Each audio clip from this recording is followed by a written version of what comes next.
Hello दोस्तों, आपका स्वागत है हमारे यूट्यूब चैनल पर। तो मैं आज आपको इस वीडियो में डिग्री ऑफ फ्रीडम के बारे में बताने वाली हूँ। तो चलिए दोस्तों, हम देख लेते हैं कि डिग्री ऑफ फ्रीडम क्या होता है।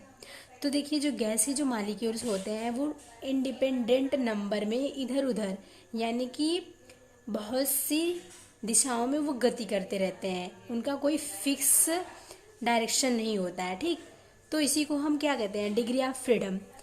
तो देखिए, the degree of freedom of gaseous molecule, यानी कि जो गैस के जो मालिक्यूल होंगे उनके डिग्री ऑफ फ्रीडम के बारे में हम जानेंगे। The degree of freedom of a molecule are defined as independent number of parameter required to describe the state of molecule completely. यानी कि जो मालिक्यूल है गैस का, उसको कम्प्लीटली वो कितने मतलब पैरामीटर्स में इंडिपेंडेंट रूप से वो मूव कर रहा है, यानी कि कितना उसको स्टेट का ज़रूरत है, यानी कि कितने स्टेट को डिस्क्राइब करता है। यानी कि डिस्क्राइब मतलब कि प्रेजेंट करता है, यानी मूव करता है जिन जिन वो डायरेक्शनों में, जितने इंडिपेंडेंट नंबर ऑफ डायरेक्शन में वो उस डायरेक्शन में मूव करता है, उसके पैरामीटर को जानने के लिए जो हम डिफाइन करते हैं उसी को हम क्या कहते हैं, degree of freedom of a molecule की। जो मालिक्यूल का डिग्री ऑफ फ्रीडम इतना है, मान लीजिए कि वो 2 दिशा में गति कर रहा है तो उसका 2 होगा, 3 में कर रहा है तो 3 होगा, 4 में कर रहा है तो 4 होगा। जितने तरीके से करेगा, जिस जिस स्टेट में करेगा, उसी को हम क्या कहते हैं, डिग्री ऑफ फ्रीडम। तो देखिए, बेसिक रूप से 3 तरह का वो क्या करता है, 3 तरह का उसका डिग्री ऑफ फ्रीडम होता है मालिक्यूल का। तो अ molecule passes 3 types, translational, rotational and vibrational. यानी कि जो गैस का जो मालिक्यूल होता है वो जनरली 3, उनका जो 3 डिग्री ऑफ फ्रीडम होता है। एक होता है ट्रांसलेशनल, रोटेशनल और वाइब्रेशनल। अब हम इन तीनों को बारी बारी से जानते हैं। तो देखिए, ट्रांसलेशनल डिग्री ऑफ फ्रीडम क्या होता है। It involve displacement of centre of mass, that is translational motion. यानी कि ये जो मास, जो गैस का जो मालिक्यूल है उसका जो सेंटर ऑफ मास है, उसका जो डिस्प्लेसमेंट होता है, इसमें इन्वॉल्व होता है, उसे हम क्या कहते हैं, ट्रांसलेशनल डिग्री ऑफ फ्रीडम। यानी कि इस डिग्री ऑफ फ्रीडम में गैस का जो मालिक्यूल है उसका सेंटर ऑफ मास भी डिस्प्लेसमेंट में इन्वॉल्व होता है। यानी कि डिस्प्लेसमेंट मतलब क्या होता है, गति, विस्थापन में, यानी गति करते हुए विस्थापन करता है, उसका सेंटर ऑफ मास भी इसमें इन्वॉल्व होता है, ठीक। इसे हम ट्रांसलेशनल मोशन कहते हैं। अब देखिए, अगला पॉइंट क्या है, atom possess only translational degree of freedom. यानी कि जो एटम होता है वो ही केवल translational degree of freedom show करता है, ठीक। Atom has 3 translational degree of freedom along X, Y and Z direction. यानी कि ये 3 डायरेक्शन में करता है, एक्स, वाई एंड जेड में, ठीक। जो एटम्स है उसका जो 3 ट्रांसलेशनल डिग्री ऑफ फ्रीडम होगा, कौन कौन सा, एक्स, वाई, जेड। अब तक तो ये हम जान रहे थे कि जो मालिक्यूल्स है वो 3 तरीके से degree of freedom, translational, rotational, vibrational. लेकिन ट्रांसलेशनल में भी वो 3 डायरेक्शन क्या करता है, 3 डायरेक्शन तक वो फ्रीडम, यानी कि 3 डायरेक्शन में वो गति करता है, एक्स और वाई और जेड। तो इसको हम कैसे रिप्रेजेंट करते हैं, देखिए, if the atom moving with velocity C, then, यानी कि मान लीजिए कोई जो एटम है वो मूव कर रहा है किसी वेग के साथ, तो उसे हम सी कहते हैं। Then C equal to C x square, यानी जिस वेलोसिटी से वो गति करेगा, यदि एक्स वाले डायरेक्शन में करेगा तो सी एक्स स्क्वायर, और अगर वाई में करेगा तो plus C y square plus C z square. इस तरीके से हम इसे लिख सकते हैं, ठीक। तो देखिए, इसको हम इस तरीके से लिख सकते हैं, C square equal to C x square plus C y square plus C z square. इसको इक्वेशन फर्स्ट मान सकते हैं। अब देखिए, यहाँ पे मैं आपको समझाती हूँ। मान लीजिए ये हमारा एक्स डायरेक्शन है, ये वाई है, ये जेड है। तो कोई जो गैस का जो मालिक्यूल है यहाँ पे, मान लीजिए इधर है, तो वो अगर यहाँ से इधर इधर गति कर रहा है, यहाँ पे है, तो उसका इस वाले एक्सिस के अलोंग हम डायरेक्शन देखेंगे तो ये सी वाई हो जाएगा, और इस एक्सिस के अलोंग इसका डायरेक्शन देखेंगे तो सी एक्स हो जाएगा। और यदि गति करते हुए 3D डायमेंशन के बेस पे हम समझते हैं, गति करते हुए ये इधर आता है तो इसका सी जेड हो जाएगा, ठीक। तो हम इसको यही लिखेंगे कि सी x square plus C y square plus C z square.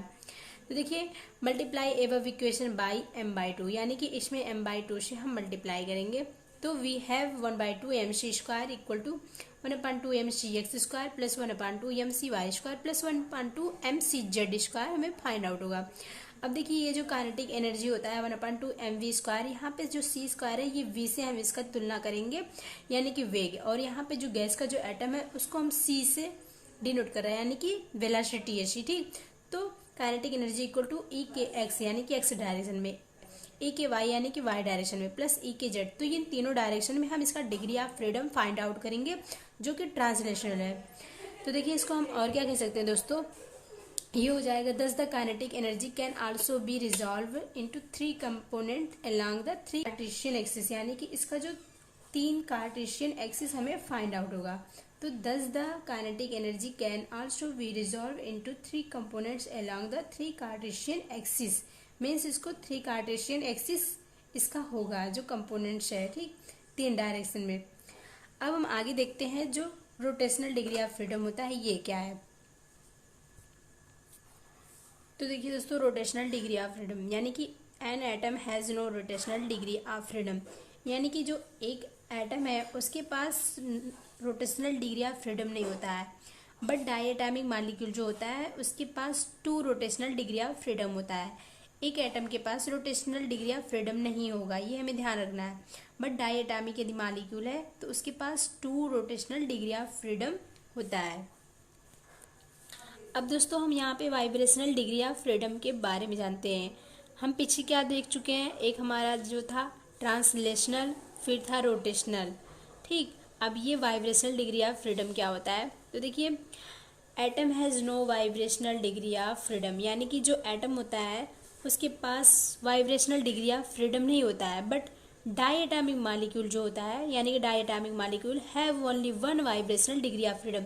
जो डायएटॉमिक मॉलिक्यूल्स होते हैं उनके पास केवल एक वाइब्रेशनल डिग्री ऑफ फ्रीडम होता है, that is it has only 1 frequency called fundamental frequency, क्योंकि इसके पास केवल एक फ्रीक्वेंसी होती है जिसे हम क्या कहते हैं, फंडामेंटल फ्रीक्वेंसी कहते हैं।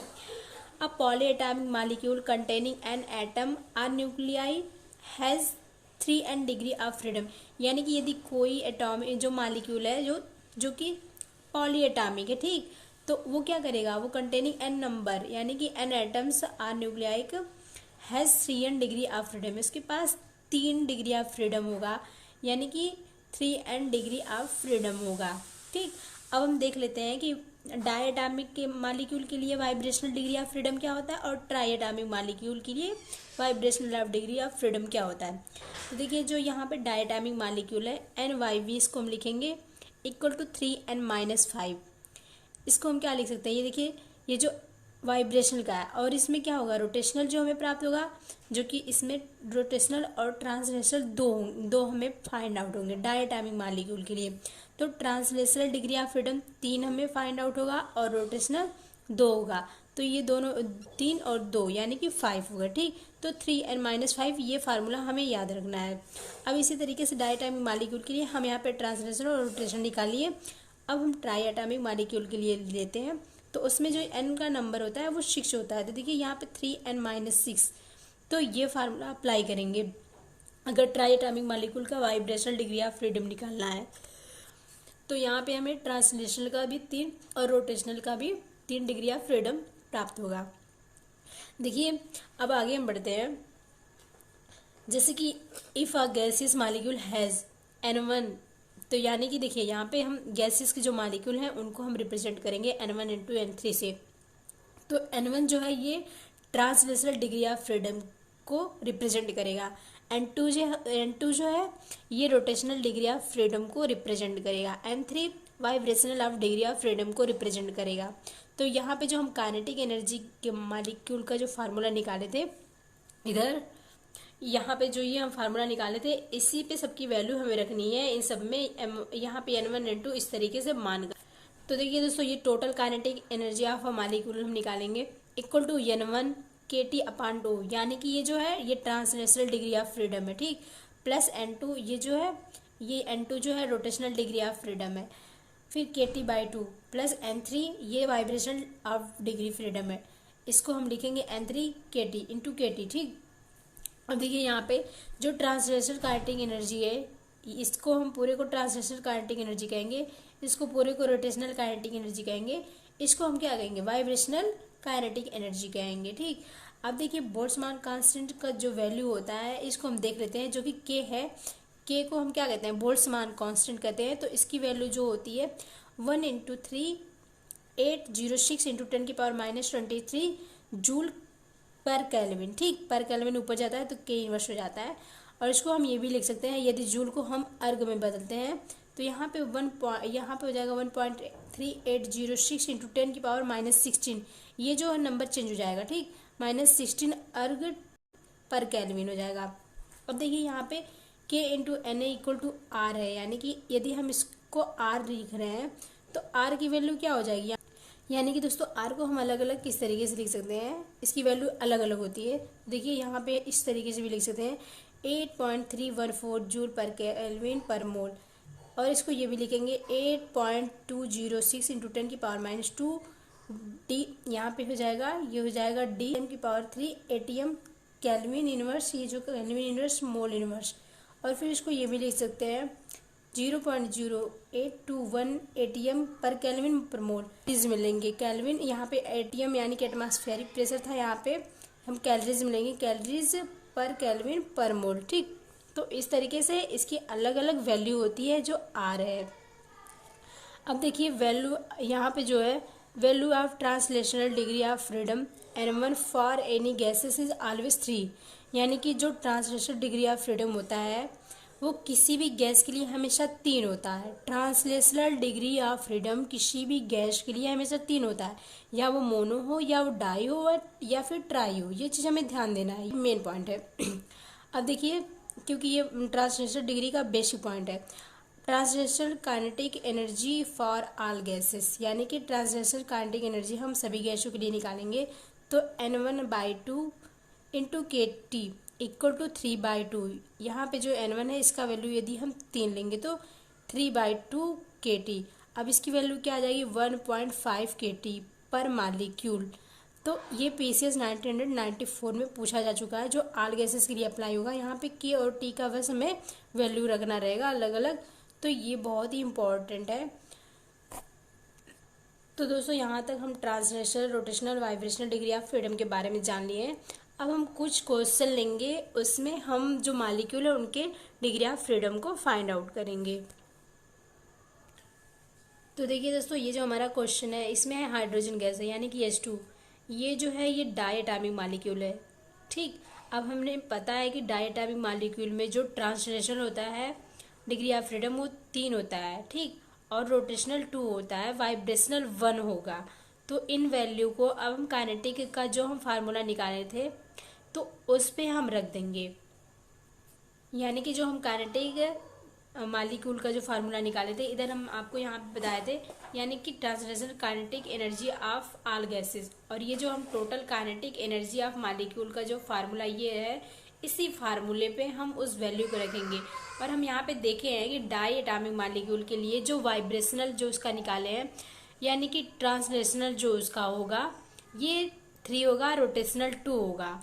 और यहाँ पे डाई एटॉमिक 2 हो जाएगा 6 - 5, यानी कि वाइब्रेशनल की वैल्यू 1 है। तो यहाँ पे मैं आपको बताई हूँ कि यहाँ पे देखिए, यहाँ पे जो 1 है ये वाइब्रेशनल है और ये ट्रांसलेशनल है, ये रोटेशनल, यानी कि ये ट्रांसलेशनल, ये रोटेशनल और ये वाइब्रेशनल का है। ठीक, अब इसको हम जो काइनेटिक टोटल काइनेटिक एनर्जी का मॉलिक्यूल का हम फार्मूला निकाले थे उसमें हम रखेंगे। तो देखिए E = N1/2 KT + N2/2 KT × N3 KT। तो इसमें हम बारी बारी से इन सभी की वैल्यू पुट करेंगे। तो देखिए 3/2 KT + 2/2 KT + 1 KT, यानी कि हम यहाँ पे total kinetic energy degree of freedom निकालना है। यानी कि देखिए ये जो हमारा है ये निकालना है ना, total kinetic energy of molecule निकाल रहे हैं। तो इसी फार्मूले को हम यहाँ पे रखे हैं। अब देखिए इन सबको अगर हम सॉल्व करेंगे तो हमें टोटल वैल्यू जो इसकी मिलेगी 3.5 KT, यानी कि 7/2 KT पर मॉलिक्यूल। तो इसको हम क्या, RT पर मोल, इसको हम इस तरीके से लिख सकते हैं। अब ऐसे ही एक और एग्जांपल देख लेते हैं, जहाँ पे यहाँ पे हमारा H2O है, यानी कि जल। तो यानी कि जल का एक मॉलिक्यूल है, उसका डिग्री ऑफ फ्रीडम कितना होगा, कितना उसमें ट्रांसलेशनल डिग्री ऑफ फ्रीडम होगा, कितना रोटेशनल होगा, कितना वाइब्रेशनल होगा। हमें पता है कि जो 3 यानी कि जो यहाँ पे फॉर ट्राई एटॉमिक मॉलिक्यूल के लिए वाइब्रेशनल कैसे निकलेगा, यहाँ पे देखिए n की वैल्यू हमें यहाँ पे क्या रखनी है, वो 3 है, यानी कि 3 3 जा 9, 9 माइनस 6 यानी कि 3, यानी वाइब्रेशनल जो 3 होगा, और ट्रांसलेशनल और रोटेशनल भी 3 है। तो इसी वैल्यू को बस हम इस फार्मूले पे रख देंगे, इसी फार्मूले में हम रख देंगे, ठीक। तो इस फार्मूले को हम यहाँ पे अप्लाई करेंगे, फिर इस वैल्यू को यहाँ पे रखेंगे। अब देखिए के यहाँ पे H2O के लिए निकालते हैं, ये जो हो जाएगा ये ट्रांसलेशनल है, फिर रोटेशनल है, फिर वाइब्रेशनल है। इस सब की वैल्यू को हम पुट करेंगे तो ये 6 kT, हम जब इसे सॉल्व करेंगे तो 6 kT आएगा, यानी कि जो पूरी टोटल काइनेटिक एनर्जी है इस मॉलिक्यूल की ये 6 kT आएगी। और K और T यानी कि जो K का वैल्यू हमें यहाँ पे बोल्ट्जमान कांस्टेंट था, इसको रख लेंगे तो हमें पूरा यहाँ पे टोटल काइनेटिक एनर्जी मिल जाएगा मॉलिक्यूल का, जो H2O मॉलिक्यूल है। अब देखिए यहाँ पे हम बेंजीन का देख लेते हैं, C6H6 का।